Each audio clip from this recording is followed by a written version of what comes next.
I'm at a site called Fredlev Skov in the Isle of Lolland in Denmark, and you can see here this is just in the middle of a field, a farmer's field, and it's been completely ignored. I mean, it's been reconstructed, you can see that, but the boulders on top, these two here and the one a bit further behind, must weigh in excess of 40 tons. This is a huge megalithic achievement here.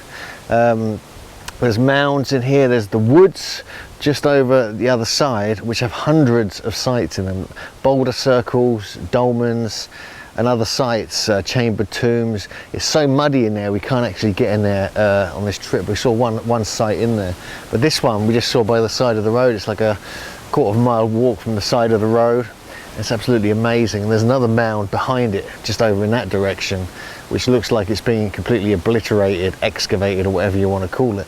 But yeah, it's well worth a visit if you're in this part of Denmark, in the Isle of Lolland. There's the other mound over there. You can just see that in the distance. And as you come into the mound, there's a couple of entrance stones here, but this is the real entrance into the chambered tomb. You can see it's very large blocks making it up. There's huge spiders in there, so I'm not going to crawl under there this time.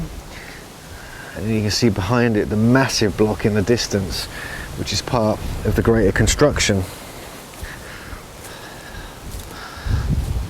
As you walk up the side here, you can see the large stones making up the passage grave. This one is absolutely huge, and then we have the one in the distance, which is even bigger. And we have these ones here, and you can see the striations on this particular rock. Look at that, it's hugely crystalline. It probably had some meaning to the ancient people who built this site. So I'm just inside the main chamber now. You can see like there's a wall of rock, solid rock behind me. This is in fact just one of the lintels that make up this site. There's no information board here, there's no information. I don't even know if this is officially recorded. It's not in Julian Cope's book, the Megalithic European, but it's well worth seeing for yourself, because we're talking about huge megalithic construction. Let's go underneath and go to the next part of the chamber. So as you walk in, basically from that direction, it comes straight down, then it splits in two like a T shape. So this is the beautiful rock with the sort of striations on it. It almost looks like carvings, but I believe it's probably natural. We have other examples just here. This is like the back end of one of the points of the T. And you go underneath this rock. Whoa, you can just see what we're dealing with here. This is like a major megalithic site here in the Isle of Lolland. I would assume that the piezoelectric effect is in play here, because these are hugely heavy. There's granite, so we have the crystalline rock being crushed by other very large rocks. It wouldn't surprise me if there was potential energy effects here that have to be recorded.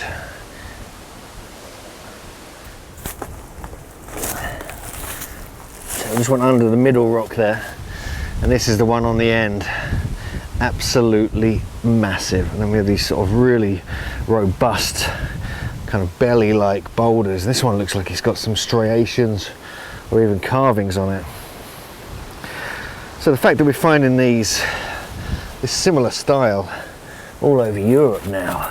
So now we're just looking at the way in. This is like the entrance into the site. You can see the very large stones to make up the walls on either side. We've already been in this chamber here. And then over this side, the other side of the T-shaped chamber, is the mightiest stone of all, the huge granite boulder.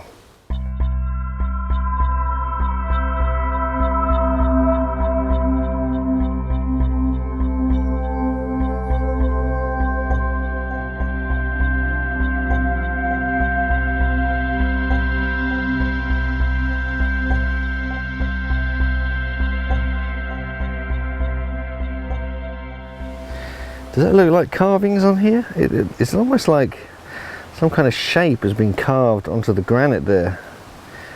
Now, I could be wrong. It could just be natural, but I want to get this on camera. It almost looks like a face. It really does look like almost like a cartoon face with long hair. Very bizarre. And of course we have this amazing stone, which has these sort of crystalline striations going all the way down it. Very, very beautiful. So again, like with the other chambers we've seen in Denmark, it's facing towards that mound there, you can see that there, but also it's south-southeast. So we're looking at a potential winter solstice sunrise alignment for this latitude. The fact that it's aligned to that mound, it almost looks like the sun as it rises would have rolled up the side of that mound. It's really quite intriguing about exactly what they were trying to achieve here when they originally built it. So the fact that we find all these styles which are virtually identical all over Europe does suggest that it's either one of two things. Obviously in Denmark we have the megalithic culture going back to what, 3,500 BC, or even beyond that in some cases, right up to the time of the Vikings, 700-800 AD, without any interruption from the Romans or the Christians, or not too much anyway from the Christians.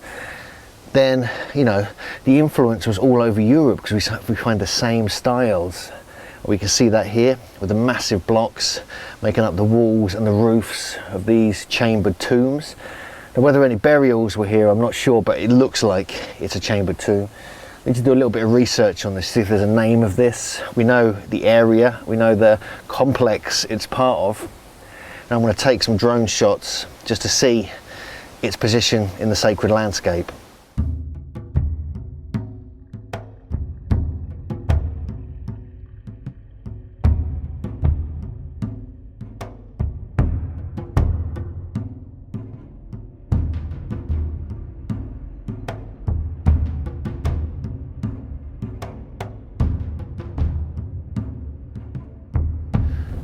So we're just here at the second flintage dolmen. There's two in the area, just along the main road in the Isle of Lolland in Denmark. And you can see the huge capstone on this. It's really quite an impressive one. There's several of these around. There's a whole complex of sites in this area that we've been looking at today, in the whole Isle of Lolland area. But this one here has got such a massive capstone. You can see it's just by the side of the road. A car's just gone by. So let's get in there and have a look at this, because this is one of the largest capstones I've seen in a very long time.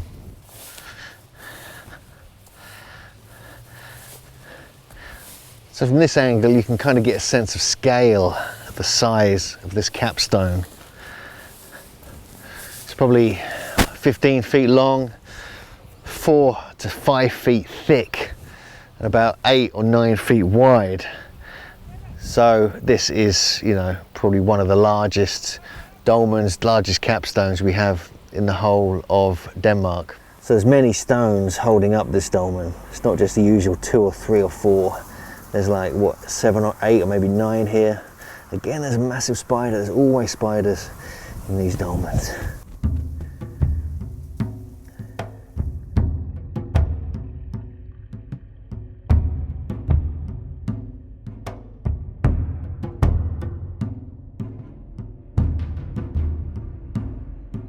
This is a big capstone.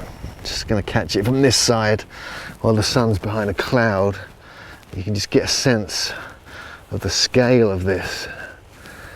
It's like something from Brittany or Ireland even. I have a fallen stone there as well. It does remind me of the Sansuna dolmen on Gozo. It's really quite special. You've got a beautiful red colour that kind of comes out with when the sun comes out a little bit. You can see the red granite, how beautiful that is. This is a major, massive piece of rock. You see it from above there, and you can just see how huge this is. It's not beautifully cut, it's rough hewn rock, and it must weigh 60 or 70 tons at least. Quite an achievement just to pull this and get it up into place. This really is an impressive dolmen here, one of the flintage dolmens in the Isle of Lolland, Denmark. And you can just, again, you can see from this angle, it's a massive, massive chunk of red granite.